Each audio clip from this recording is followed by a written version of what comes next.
topic that I find quite interesting, especially it's come up, I don't know if you've seen it in UFC recently, but I think there was beef between a female fighter and a heavyweight because she was putting loads of like sexy posts up all the time.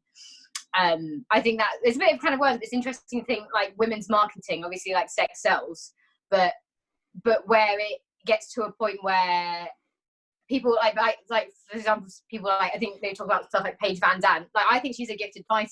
I don't think she's the best fighter ever, and she's obviously been beaten by quite a few people. But she's very popular because of the market and entertainment she brings, and that in itself is a skill, but kind of how it weighs up with a sport. So maybe that's the topic. Well, how do you feel about that though? Do you think she should be using that sort of marketing tactic? It's difficult. Like, it's not one that I personally would use at all. But you use what you have, and she's beautiful and she's a gifted dancer. Obviously, she's used that with her Dancing with the Stars or whatever she was on. Yeah. So, but I understand there are athletes that are better MMA fighters that won't get the same exposure. But it's the same in all sports. Like, it is an entertainment sport, so I think. But problem with it with MMA is maybe mismatching. Maybe if you get someone that is, I'm trying to think of do you know the examples? What, of women's women that she's fought? Mismatches in terms of like matchups. Like someone who's just an amazing fighter and someone who's got a lot of like promotional stuff behind them, because it is still a dangerous sport. So you don't want to.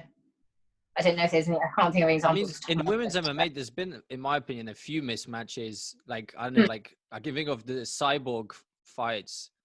There are. Oh yeah, but that's because there's no one in her division. So.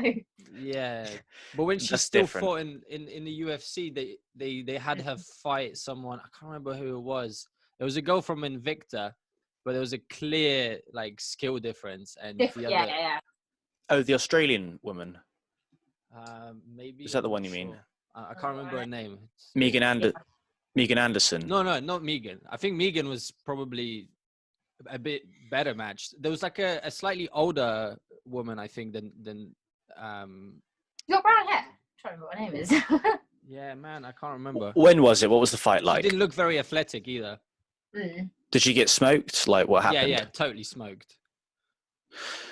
Again, I don't think Cyborg's the right way to go down to find examples of it, though, because maybe not. Yeah, there's a whole 4 people in the division. Now she's not even in the division, and they only made the division so she could fight. I hadn't ever really considered, though, the danger aspect to the women doing promotion like that for that reason. I'd literally never considered that angle. I wonder how it compares to. So what I'm kind of wondering is, how is it different for women to use that sex sells aspect compared to guys like Connor? Maybe Connor's a bad example because he is, like him or not, he is at the top of that division. What about Luke Rockhold? But he uses, but whoever they are, whoever's talking to get that promotion, what's the difference between women using the sex sells versus guys using trash talk? Yeah. But women do get a lot more flack for it. Yes, they do. It's interesting that they do. I guess it's the fact that you're using like your body rather than it's like a mind trick tactic, or like speech maybe is by society is seen less bad than using your body as a tool to promote yourself, which is not necessarily, I don't think it's necessarily a good thing that that's the case. I'm not saying that that's, I condone that, but perhaps that is one of the reasons why women are seen as worse for doing, trying to promote themselves using their physical self, and men promoting themselves by trash talking. I think the biggest, I think where the problem kind of arises if it pushes out women, but it's also gonna be a problem if it pushes out a more gifted, talented woman, versus all right woman, but MMA, but she has all this other stuff. But then it's still a sport, and you want to bring people to watch it, and yeah. So, but obviously at the top of the game, there are loads of women. Like I think one of the best women's fights, obviously the really recent one, is Zhang, like Weili Zhang and Joanna. Yeah. And I don't think either of them heavily. Maybe Joanna a little bit more recently has put some more flashy stuff out, but they never promoted themselves, and that is not their main angle. Their main angle is that they're like flipping amazing fighters. Yeah. And so they haven't had to use that, and they're at the top of the game. So then, okay, so you're saying it's an issue if they're pushing other more talented women out. Do you see it as different in that regard to guys trash talking in that case? What's your personal opinion on that? I think everyone has a right to use what they have, and whether they want to do a sex angle or not. I think it's more, I think who we put media on is really important, because whoever's exposed might get the better fights, which is important. But it's whether, I think people talk a lot about branding and stuff, and I think it's not the, like trash talking, it's not the only option. Like sexuality for women is definitely not the only option. There's loads of popular fighters, but I think no one should ever feel like they need to trash talk or feel like they need to be overtly sexy to be a good fighter. And so I think it'd be good if we kind of do, but get like a whole range of people. Like someone that I've been looking at recently, you know, Roxanne Modafferi? No. She's you watch her last fight, it was against yeah, I think I know which one. Does she train with Jojo? Pardon? Does she train with Joanne Calderwood? Yes, she does. Yeah. She's got weird stuff. She's an amazing grappler. Her striking looks real weird. Yeah, it does. It's not nice striking. It can be effective, but when you look at her, you're not like, oh, she's got some amazing striking background. Yeah. But like the way she markets, she's quite nerdy, and the way she markets herself is like that. But she's like a proper vet of women's MMA. There's not that many around because it's still like growing. Yeah. But she's back in the days when like they were like, women can't fight in the UFC. So there are ways to market yourself, but she hasn't been massively popular. And even like people don't know her that well, even now after all this time. But you say someone like Paige Van Zandt, everyone knows who she is. Yeah. And so, yeah. I think it's a bit, I think it's also a bit difficult for women at the lower divisions perhaps to market themselves in the same way that perhaps men would be able to do, because there are fewer knockouts. So like when men can, you know, you have highlight reels of getting people like those men knocking other men out in that division. Even at the lower weights, I think it's more occurring in the men's divisions than it is in the women's. So perhaps that's why the excitement isn't there as much. So I totally agree. I think it's unfair that people would feel pressured to do to try and to market themselves more exciting. Like kind of going back to that trash talk thing, I think not over this is a huge generalization, but I think especially for women fighters that I know, people that I train with, and men, and seeing men, they are naturally obviously more there's a reason why there are more men than women. Like fighting is more suited, I think, to men, just because some men have that need and they are naturally more aggressive, I think. But I think a lot of women don't trash talk because that's not who they are, and some men, they trash talk because they are like just ballsy guys. Like they feel a need to kind of rile themselves up and get the trash talk going. Whereas women may be more feminine, and that's something that they can use. So maybe that's why there's not as much trash talk in women's MMA. Well, I guess they have another angle that you're able to take with the sex sells angle. Yeah. Whereas every other angle kind of fits over both genders. Yeah. I wonder though if not only the fact that it doesn't suit some women as well, but I wonder, I've not seen women who trash talk get as good reception as guys who trash talk. Yeah. I don't think it's about the women. So much hate for the stuff with Rose. And people will hate on, again, McGregor, but people hate on it just as much as they think that's funny and that's just part of the show. That same attitude doesn't seem to get applied to JJ, for example. Yeah, I know. Yeah, I love her now, and like I think how she fights is. I don't think she is a liar with her personality. I think she, like, you see her in the cage and she is so aggressive, and like the way she stares down her opponent, she's like, "I'm gonna hurt you." Like, I think that's who she is, and when she trash talks, that's who she is. I think obviously everything is built up when you have a camera in front of you. You're never completely yourself. But I think like watching her and the Rose Namajunas build up and stuff, I think that's who she is, and that should be accepted. But it's accepted when it's Conor. But why is it bad when it's JJ? Like, they're both very, very gifted fighters. Both like mainly striking fighters, and they have knocked people out, and they've shown great things. So why is there kind of, it's like, I personally wouldn't do what JJ does, but that's not who I am. So yeah, exactly. Well, a lot of people thought she crossed the line with Rose when she was talking about her mental health. Yeah. I'm inclined to agree, but also I would have said the same when it was McGregor. Like, he crossed a few lines. With Khabib and like, his religion and stuff. I think trash talk, there are definitely lines. Sadly, I think that especially things like UFC, they like to. I think it's publicity. So like when they use the dolly, they were like, we don't agree with this, but we're going to show this video of Conor McGregor throwing this thing on the bus and ruining it. Oh, because it was part of the story, wasn't that the line? Yeah. So hateful. Yeah.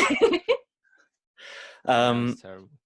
Do you think? I mean, but in general, it's pretty universally accepted that women's MMA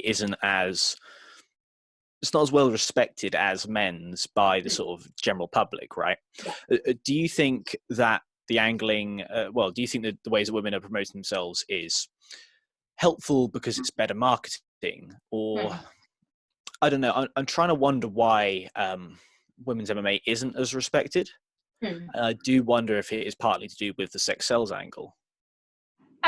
It could be, yeah. I think this is for me personally. I don't, like, I kind of want to be perceived, like when I'm out there, when I'm fighting, I want to be perceived as a fighter. And what I think it's difficult. I think being a woman is part of that, but I don't distinguish. I don't watch a fight and be like, I love this fight because a woman's fighting and I'm a woman.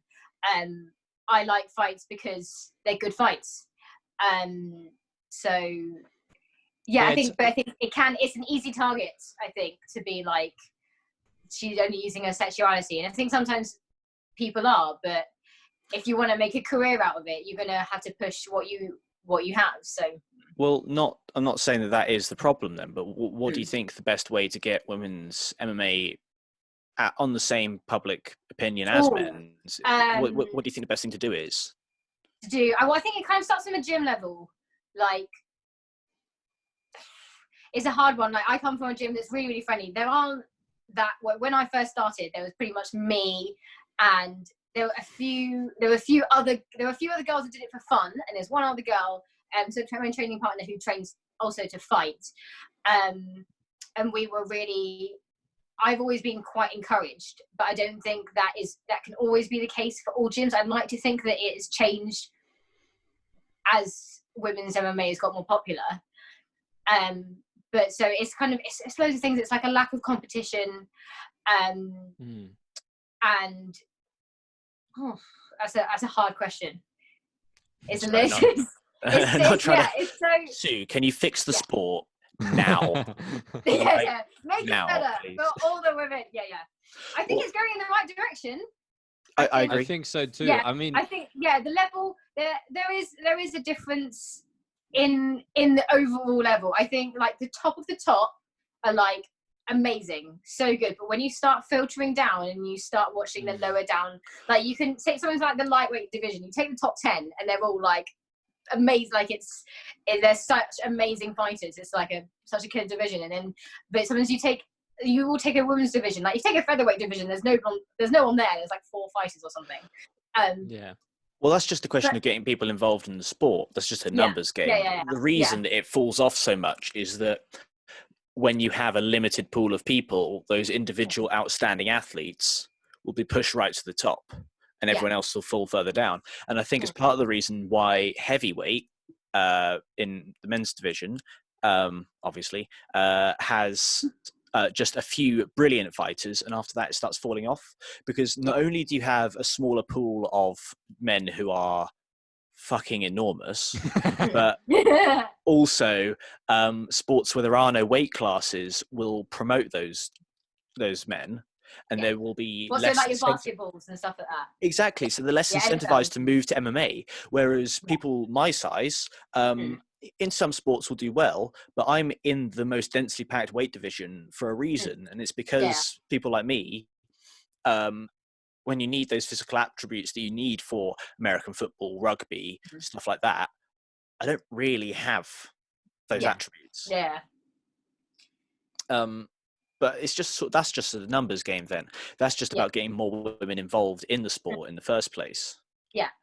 And I think it will just grow. Like, you see first women, like, I kind of went back, but before I was before I even knew what MMA was, I watched, I think, a Gina Carano Muay Thai fight, and you watch the older stuff, you're like, and then you watch the news, like obviously I've referenced it before, but like the Weili Zhang Joanna fight, and what they're doing is amazing. In the time that women's MMA has been out, really, it's kind of like men's MMA, but much like a shorter time frame for how good. So I think women, they can push it as far as they like, which is amazing. I think it is a factor that women don't have the same testosterone. They things like childbirth, like they're always going to be a factor why there are more men going to fight. And I never think there will be 50% men and 50% women, but I think you're looking out for those kind of like special athletes, and they are going to inspire other people. So I think as when you get the spotlight on as many women as you can, and you can get a spotlight on especially women that are really, really gifted, that's going to make kids grow up, or teenagers or whatever, want to be able to do that. So it's only just going to grow. It was about having those role models then. Yeah, exactly. Yeah. And that's where I think, especially for me, where the sex sells thing is difficult, because if you have a role model, if you're, for example, like I teach kids MMA. I teach them 4 years old, but I've got like two little kids that I train. They're 8 years old, and I obviously wouldn't show them big fights now, but they understand what fighting is. But I wouldn't feel massively comfortable being like, look at this woman fighter, she's amazing, but also most of her content is like her in a bra or something. Just don't like, look at her Instagram. Like, if you go on Instagram, only look at her like if you look at like videos, don't look at anything else. Exactly. Like, if you look at someone like Rachel Ostovich or she's the one that had like a beef, I think, with one of the fighter being like, oh really? Yeah, it was her. Yeah. I think it was the heavyweight. I can't remember his name was. So it's kind of, don't know. It's whether you want to be a role. If you want to be a role model, I think there is a sense of responsibility to, especially if you will be looked at younger kids, and you want other women, especially, to be in martial arts that may not have like the sex factor that some women have. So it's kind of, but you can't. But then, I think part of the trouble with that is that I don't think people really get into the sport to be a role model for kids. Yeah. I don't think that's typically an incentive. And when you are deep into the sport, you're a prize fighter. Yeah. Your plan is to make as much money as possible. Maybe after that, maybe then you're like, I want to get more kids involved. But at the time, you need as big a following as you can to make as much money as you can. And that's what the sport's about. Yeah. Especially, and also comes to the point where you're like, do you want kids to get like, at the end of the day, fighting is a dangerous sport. Like, you probably don't want to be seen as that guy trying to get. Go to all like the kids I teach and be like, you should become a fighter and get headed. Like, I think that it kind of depends. I think I'm taking it from my perspective because I love fighting, but I'm also, outside of fighting, I teach a lot of children and stuff. So maybe this is just for me. but yeah, absolutely. Like I think it's difficult. I feel sorry for like people like sports and actors. Like they get into their profession because they love what they do, and then they are kind of it's something that's so exposed to the media that they're now seen as a role model. Whereas if you're a fighter, you're like, I just came out here to fight. Like, why does it matter who I am as a person? But I suppose it kind of does if you're being watched by loads of people. So I think that's a responsibility, especially if you're at the top, that there are people that are watching you that care about what you do. So yeah, that's across, I guess, but that's a totally different type of conversation. It's like it's a very deep topic, I think. It goes across yes, men that's quite a bit. even what I was going to talk about. Yeah. Well, I found it interesting with the women's scene, at least in the UK. You all know each other. Yes, we do. Which I really like, but it's very weird. Like every time there's any girl who I know, whether that's like Abby O'Toole, you know who she? Yeah, right. I do know who she is. Yeah, I think I've rolled with her like 3 or 4 years ago or something. Right. Bryony Terrell, you know exactly who she is. Bryony, yeah. But these people you're not in the same bit of the country. I know you're sort of all in the south, but like Bryony's in Southampton, you're in Salisbury, and Abby's in London at the moment. You all know each other. I find it is. It's so weird. Yeah. I think it's really special. I think training and fighting is so difficult. It's such a grind, and it's even more of a grind when there may be 30 people in the room and three women. And so when you see another woman, you're like, oh my goodness, like you understand the grind and also what it means to have like an 80-kilo person mount you and feel like. So I think it's special. I think there's such a lovely relationship between women in MMA, whether or not they are going to fight each other or not. Like I've had like 11 or 12 fights, and my last 3 have been MMA, but I have a really good relationship. Not saying to see them all the time, but with all of my old opponents. Like the last opponent I fought was a black belt called Carly Hall, and I came across her in a grappling competition. I was coaching some friends, and we were like, oh my goodness, so nice to see you. Like, but we tried to like, or definitely she did as well, like really like tear me off in a cage, like a couple of months previously. But I think a lot of that is we realize that there's so little of us. There's not that many of us that we can't have loads of infighting and jealousy, because we are still even now we're in the bit where we're trying to build up women's MMA, and so we're just excited that there's another woman, to be honest, and there's another woman that comes into the gym. Even if like most people, like the majority of people that are coming, especially in my gym, they're going to come to the gym aren't going to end up being fighters, because it's difficult, it's hard, and it takes so much out of you. When I see another woman come into the gym, I'm like, oh, amazing that you come. I'm so happy to see you, that I can kind of share this with you. Because there aren't that many women that come into gyms, because it can be scary. But it's.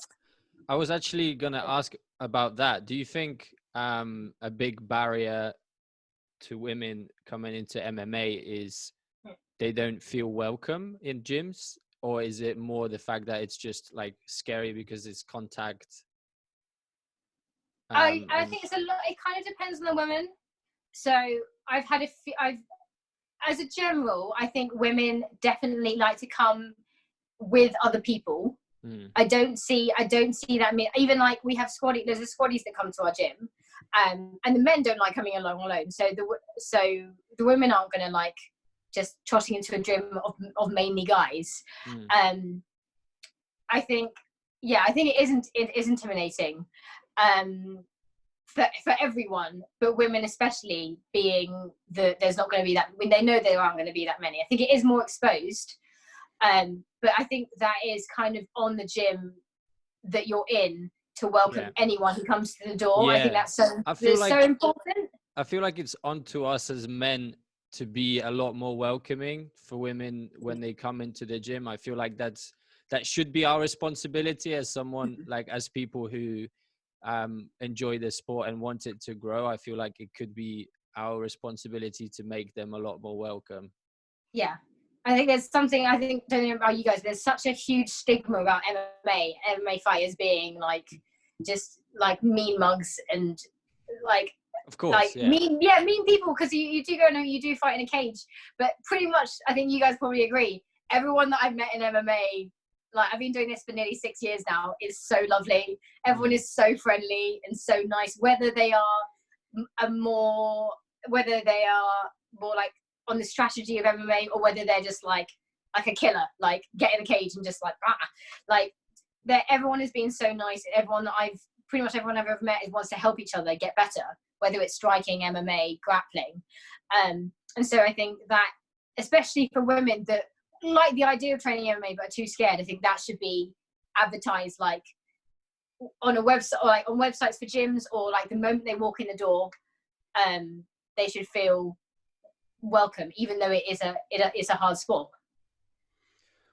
Do you think it's partly to do with just lack of training partners? Do you think as more women get into the sport, it'll just sort of start running, and it'll be quite an exponential growth? Because obviously at the moment, if you're the only woman who comes into the gym, apparently not for you, a lot of the time you won't stay.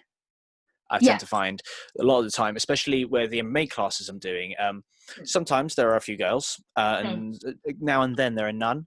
And if a new person turns up when there are no girls, or maybe there's only one or two, they often don't come around for a second class. Yeah. If there are more women, that doesn't tend to be the case. Do you think it's partly the lack of training partners? And I definitely do think that. I think especially if you've not done this sport, especially grappling, where it is so close quarters, I think you do not want, like, I personally don't mind. Like, the first time I came over with a massive guy, I had no issues with that. But I think a woman doesn't want to be so close quarters and sweaty and grindy with a guy that she's never met, in a sport that she's never done, in a room filled with other men. Do you know what? I remember one time I was in a class, and I remember my coach like full on telling off another guy that was rolling with a girl, and he was going really hard, and he was much heavier than her as well. He was quite a big guy, and I never seen my coach so like lit up about someone doing something. And it was a sight to behold, to be fair, because the guy that was in the wrong, he just kind of like shelled up like a, curled up his tail and just took the bollocking. But it's like, I think we also need to be a bit more, I mean, there's a balance, right? Because you don't want to be really gentle and then like shield women, because then that's the opposite. It's not a good thing to do either. But at the same time, especially, I mean, my size, I probably won't do anything that damaging to someone smaller than me, because I'm really skinny. But there are obviously some freaking huge men, and very athletic, so that maybe they need to be a bit more wary of that. I guess that doesn't have to be a gender thing, to be honest. Like, that can be they could be like a small man, big man, small woman, big man. Exactly. Yeah, I was actually talking about this subject with my coach, because it's something that I've had learned. When I joined the gym, I was maybe like 52 kilos. Maybe I've always been like 5'1". I've always been small. I'm never going to be. I've obviously got a lot stronger. But I, like, for me personally, whenever a new girl walks into the gym and she wants, like, most women don't want to spar, they don't want to roll on their first day, which I understand, because it looks, if you see like loads of guys sparring, it looks scary if you don't know really what you're looking at. But if they want to, I would always suggest that, especially if they're women, that they roll or spar with me, another woman. But I think it's really important, I think this is generally for beginners, that they roll or spar with someone that is very, very experienced, but nearer their weight class, because then the experienced person, they can, if they're a striker, they can pull their punches. That is not something that you'll see beginners in gyms, women or men, and they'll be going mad with each other because they can't pull their punches, and they'll get hit and they'll see red, and they're like, I'm going to hit you, even if it's terrible technique, and they still hurt each other. But I think it's so special especially for women, to be able to roll with a more experienced woman, because she's not going to get hurt, B, she's going to learn so much, and she'll be like, oh, if this woman can do this, like, so can I. And that's such a nice feeling, as opposed to, I think, a bad first gymming experience, going in as a woman and then being like, oh, there's no other women to roll. I'll roll with another beginner guy that's small. And that other beginner guy is like, yeah, I'm going to use my, like, even if they don't mean to, they use a lot of strength because they don't know what they're doing. Even if there's no other women, if a woman came into the gym and was like, I want to roll, I want to try this, I'd say go with someone that is experienced, because they're striking, they can pull their punches, they're grappling, they don't put too much pressure or don't hold things uncomfortably. Yeah, well, that's a common mistake, I think, that it's kind of like a pretty big misconception with anyone joining any martial arts class. They tend to go with their mates, and if you turn up with your mate who also doesn't know anything, it's just a absolute recipe for disaster. Yeah. No, I've seen a few of those happen. Or mates have been like, we'll go to MMA class and we'll like see who's the best fighter. And I'm like, we're coming here to learn. We're not coming here to just like beat each other up. We actually just did an episode on damage as well, which kind of links into that a bit. Yeah, we never really mentioned that aspect though, where beginners turn up together. Maybe we should have. Yeah, I also wonder if it helps with you being so small. At least with guys, they're always talking about, oh, if you turn up and the coach is like some 110 kilo behemoth and can beat everyone, you're like, well, yeah, obviously, if your coach is like 60, 70 kilos and can thrash people twice his weight, it's much more impressive. I guess the same principle applies to you, the fact that you're not, the fact you are quite small. Yeah. And then you can... Yeah, I think it's interesting. That's something that I was going to kind of go on to ego with this, but it's something that I've had to taper down a little bit. Basically, when I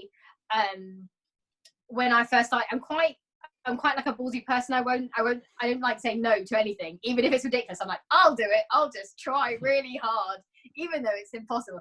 And so, like, the way that I always trained, that I was like, say yes to anything. I'll roll with anybody. And I think it made me improve fast. And it was great when I was first starting year 1, year 2. I roll with everyone and I'd get tapped out all the time. But I would learn. And then I remember a tide, especially with the jits, the tide would start turning and I would start tapping people out. And then it was happening more often. And then it was getting known that it was like, beware of Sue, because she's like 50 kilos, but she might tap you out. And it kind of got to my head a little bit.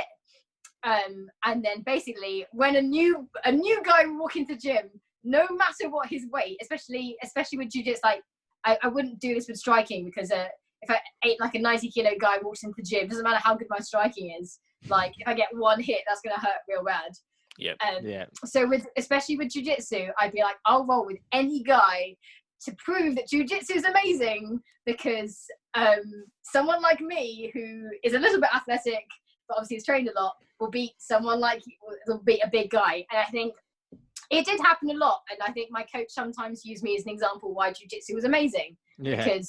Because in striking, I'm not going to, likelihood is I'm not going to beat up a really, really big guy. I might technically beat him up, but I don't want one strike landed on me, really. I mean, that's the mythology of jiu-jitsu, isn't it? A smaller person against a bigger person wins. Like, the whole Hoist Gracie story. Yeah.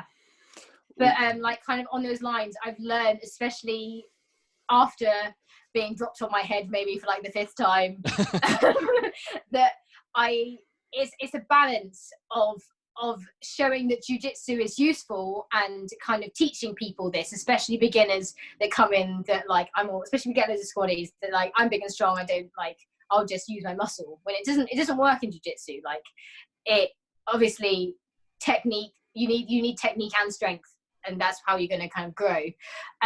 But also for me personally, being like, I'm not going to use my body to prove my point, because it's not going to hold up for ages. Me rolling with bigger people as well.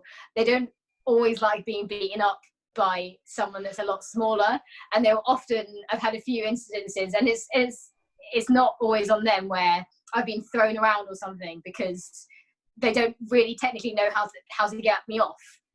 So like, I've had a few bits where I've had someone's back and I've been going for the choke, and they basically just like thrown their entire body, and I've been like, oh, I've just landed on my neck with entire weight. Probably isn't great for me. So it's kind of, is for me, it's finding that balance of using what I've learned to be like, this isn't an effective sport for anyone, because if someone who has got the, like, I'm quite athletic, but I will never have the physical capabilities of a shredded guy that comes in who's 80 kilos, but I will still beat him when we first start out. I think is important to share, because it opens, I've seen so many people's eyes being like, oh, like, I can't believe that this is actually, I see MMA and I see these fighters, but I can't believe that it's effective for everyone that can train it. But also for me being like, I'm not gonna have my ego to be like, yeah, I can beat up all these guys, and then end up with like a series of neck problems. I mean, like, I tapped out this guy, but I can't like move my head for 3 days. So I think it's like, for me, it's finding that balance. Well, I kind of wondered about that. I mean, obviously you just basically covered off the cost to you there. How do you think, does that help the gym grow, or does it not? The fact that big guys come in and then you kick their ass. I mean, maybe you don't do this so much anymore. Did it help the gym grow, or did it kind of cull that a bit? Yeah, I think the people, like, this is from my personal experience, from people that I've watched come in through the door, I think training is an amazing thing, but you need a good amount of ego, and you need a real big pot of like humbleness, because I see a lot of guys come into the gym, especially if they come in from things like bodybuilding or different sports, that think they're all that, and they come in and they get beaten up. If they come back again, that is like the amazing. That's someone that is gonna, or not even beaten up as in they get hurt, but they get tapped out a lot, or they get outmoved in a sparring match. I think those are the people that you kind of want in the gym, because they are going to want to learn. If you get someone in the gym that comes along and just wants to use it to vent all frustration and prove to themselves that they're the biggest, baddest guy out there, or woman out there, I think that's not always who you want in the gym, because that's not someone that's going to help everyone learn and be respectful. Like part of the reason that I like it, like Ju-Jitsu so much, is because you can beat someone up but not hurt them, but you don't. But if you're good at it and you use your weight correctly and stuff, and if people don't obviously know how to tap and stuff, they just tap and you start again. But if you don't want a big guy to come in and do something like striking, or even jits and wrestling, and throw smaller people about and make themselves feel big, that's not the kind of person you want in the gym. So I think part of it is good, because it proves that jiu-jitsu and striking and distance control and everything is important. You can't just swing and think that you're tough, but also it brings in the people that actually want to learn it, not just the people that just want to do it to prove that they're hard. Does that make sense? So you're getting rid of those people. You're not necessarily growing the gym in the fastest way, but you're growing it in the best way. Yeah, and I think like everyone in your gym it's your, like, I know you guys have probably experienced it, it's your family. Like these are the people that you care about, that you have huge highs and huge lows, and I think no one should be told you can't train her, but there needs to be a respect for your teammates and your teammates' health, because what we're doing is dangerous. And also another thing I like is that it brings out I don't know how like the range of people that are in your guys' gyms, but you get like the weirdest, like nerdiest people that come to gyms that you'd never think do jiu-jitsu or wrestling or striking. But they get so good because they're humble and they just want to learn it. And I think sometimes those are for me, they're the best people that I roll with, the best people I train with. I don't know what your guys' opinions on that, about the weird people that come that you wouldn't expect to stay. They're normally the best. Yes, yeah. They're normally, you got to be a bit obsessive and a bit weird to Yeah. be one of the best people at jiu-jitsu. I think And- jiu-jitsu is unique in that sense. You don't see that in Muay Thai or boxing. Yeah. The nerds, a lot of them, yeah. Well, Yeah. yeah, because that's the other thing, is that it gets so in depth with the different principles and technicalities that a lot of the time the best guys are those ones who can absolutely nerd out and just learn that stuff. I'm not saying they're the only good guys, but they make up a big proportion. Yeah. And even thinking like people that I have in my gym. So I train a gym called Impact MMA in Salisbury, and we will have guys that come along to every training session. They're not going to be amazing fighters. They might not even fight. They might not even compete. But what they provide for the gym is so special because they're just there to learn, or they can help teach. They love teaching new people and stuff. And they might not always be the most confident when they come in, but when they're like, oh, I can teach this move, or I've seen this and now I can do it. I think that's so special to have in the gym, as well as just like fighters that are animals. So I think it really, when they see, I'd like to think that if someone who is smaller, or someone who's a woman who's not maybe the strongest person, comes into the gym and sees me roll, and maybe like sees me doing better against bigger guys, or me struggling against bigger guys but then getting out of things and stuff like that, I'd hope to think that they're kind of inspired that anyone can join a gym, and if they work hard enough, that they might not be the best athlete in the world, but they're gonna learn a lot. So perhaps it's important for gyms to actually have a female figure in the gym. Yeah. And be sort of at that coaching level. So then that attracts many more women, and but also just different people from different backgrounds or different sizes as well. Yeah, definitely. I think it's not even just coaches. It's obviously, like in my gym, I'm quite a well-known presence because I've been there for ages, and I'm naturally quite outspoken. And outside of coaching, I'm also a teacher. So like the skills of teaching I already had. It's just kind of applying that to MMA. Sure.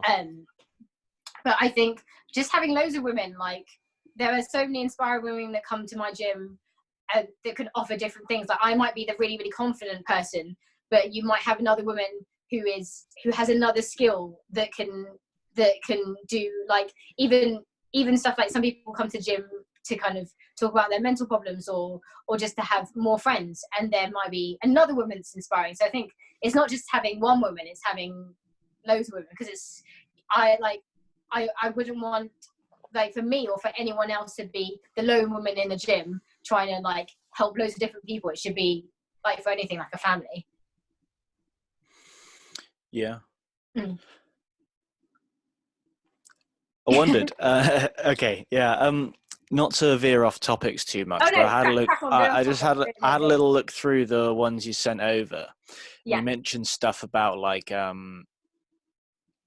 you mentioned the sort of stuff like the going through difficult moments part, and I was just interested to see how that relates to sort of the different women coming in and the family aspect that you just mentioned. Yeah.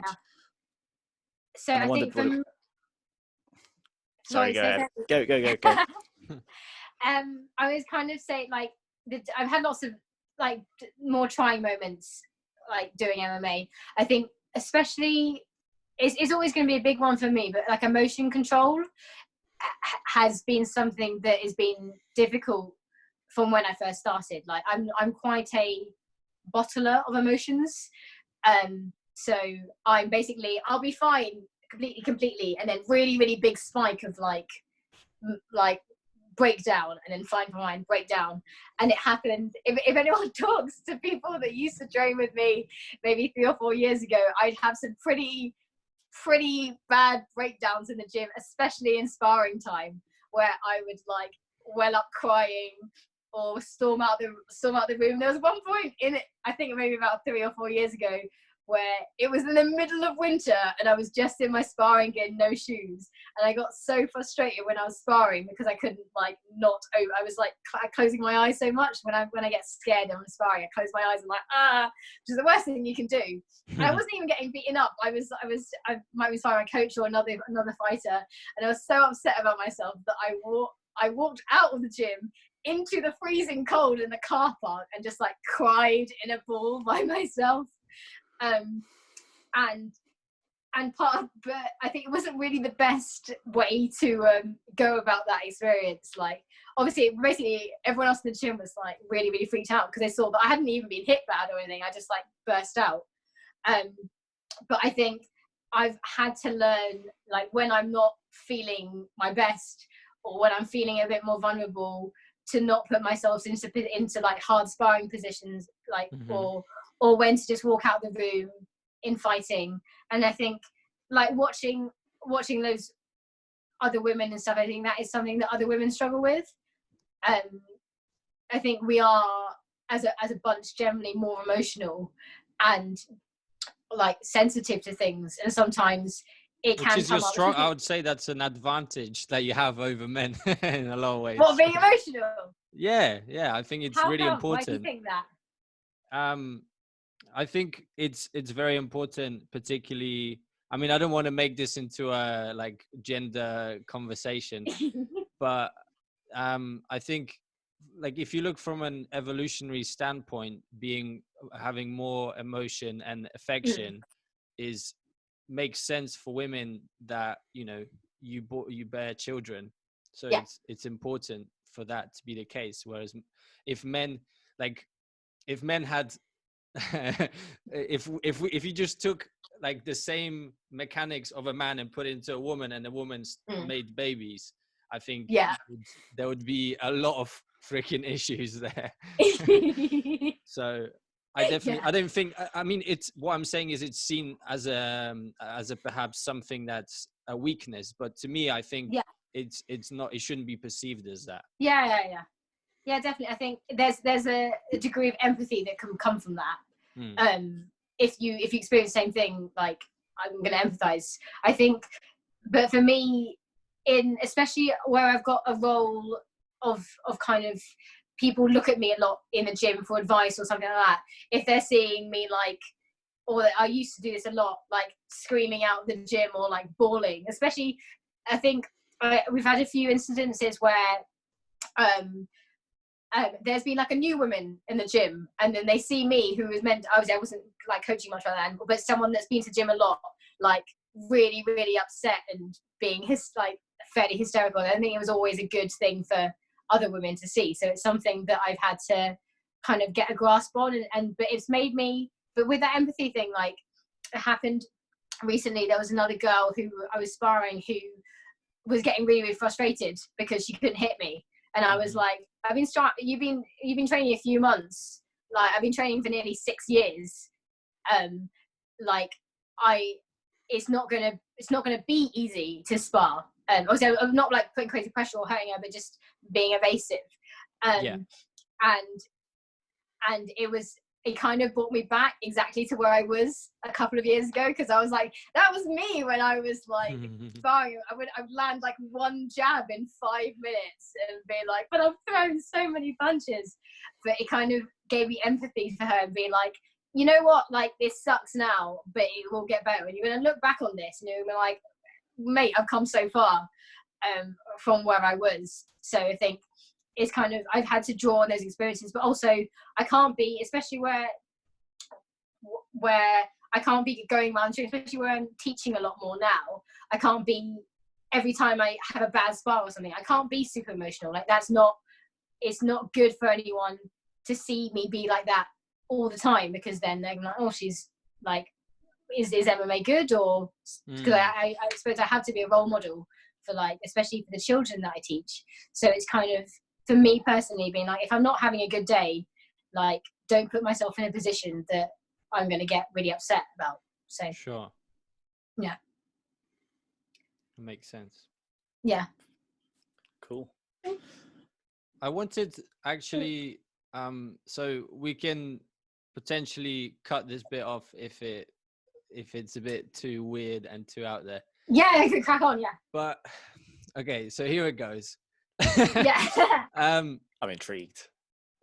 I'm something like, because I've never had this conversation with a woman, but Okay. Oh, interesting. how much of an effect does the menstrual cycle have during like intense periods of training? And like, to me, like one thing that we don't really talk about is that in women's sports, especially in MMA, like what happens, say a woman's cycle is ending at the time that they're doing a weight cut, like how is that, have you ever had situations? Yeah, literally, this I think is such an important subject that doesn't get, people feel uncomfortable about it, even though half the population probably has to deal with this at some point in their life. I think it's crazy that it's not talked about, but it's like, especially for me, it's a huge, like, it has a really huge effect on me competing and me training. Like, even going back to when we're talking about emotions, that is the biggest factor of my emotion. Like, I might not even have had a bad day, but my menstrual cycle, I personally, I have an app called Clue where I track my periods. That's cool. But I will literally have like a breakdown, and then obviously come onto my period like a couple days later. I'm like, oh, that's why. Like, I can track my emotions through this app, and I've done it for years now, so I'm like, it definitely correlates. But it's so many things. Like, my own personal experience, when it comes to that time, I'm more vulnerable. I'm really sensitive to so many things. Like, I don't always like getting hit, or something to get a bit more angry at that time. Like, I come from a gym with like loads of banter, and I don't even take banter well. I get real weird. People make a joke that I normally I'm like, yeah, and then I'm like, oh, I can't believe you say that to me. So I think, like, within the gym, it's a huge thing. And I think one thing that I found really helpful is to be honest with my training partners and being like, by the way, I might be a bit crazy today, but it's not against you. Or if I say to someone, I'm just not going to spar, even though like the other week I was like, mate, we're going to spar, it's going to be amazing, let's do this. I think I had a really good experience of people being really accepting, and before I was telling people this, people were just like, she's like, I even had someone, and I don't blame it, for being like, does she want attention? Like, why is she going really hysterical about something that at the time wasn't a big deal, but it was a big deal to me because I was having this emotional time. And so I think it's up to the woman, but I would say, even if it's not with everyone, like, you don't have to tell everyone about your menstrual cycle, but especially with someone who, like, your training partner or your coach, just be honest and be like, because some women don't deal with this at all, and some women have a real terrible time with it. Yeah, absolutely. And people are going to understand that, like, if you have a coach that says, I don't care, or just deal with it, I say that you're probably not with a great coach. Like, part of being a coach is being empathetic and knowing when to be tough, and knowing when to be like, we can step back. And so I think a big part of that is being honest and being like, maybe now is not a right time to have a hard sparring session, or even, like, for me, it affects like my cognitive functioning. Like, sometimes I will go over a session, I'll be like, I can't remember anything. Like, I won't be able to do a move that I could do 100 times before, because my brain is so scrambled from this. So yeah, I think the big thing is being honest. But I think that's within the training session. When you're coming towards like fighting, like, that is when this is this huge issue. Like, I've turned down fights before because I know it's going to come around that time.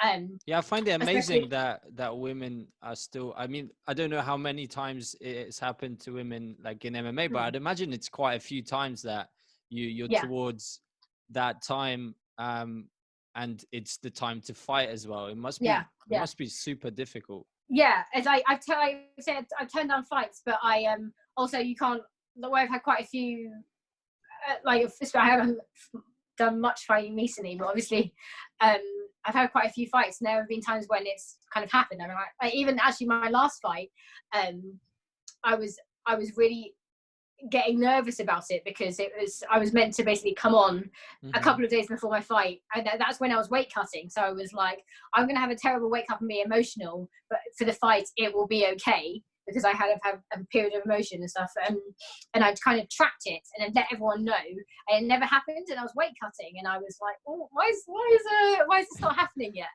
And then being like, and then I kind of like, I had bits that I remember sparring for that fight and having a bit of a breakdown and being like, oh, I don't know if it's this, or trying to, as well as like the anxiety that you always get with a fight, I was also having to deal with this, and being like, I'm definitely not using, like, I didn't win that fight, but I'm not using it as an excuse, but it's a factor that I think men just don't ever have to think of. And then come fight day, I'm like, it's happened, man. I mean, I remember I was sitting, we were just doing the medical forms, I was feeling a little bit uncomfortable, went to the toilet, and I was like, had to come back to my coach in my corner being like, it's gum. And then like an hour after that, I was in quite a lot of pain, so I had to go get painkillers like the day of the fight, because obviously I've got like cramps and stuff. I'm like, oh, it's the worst. And then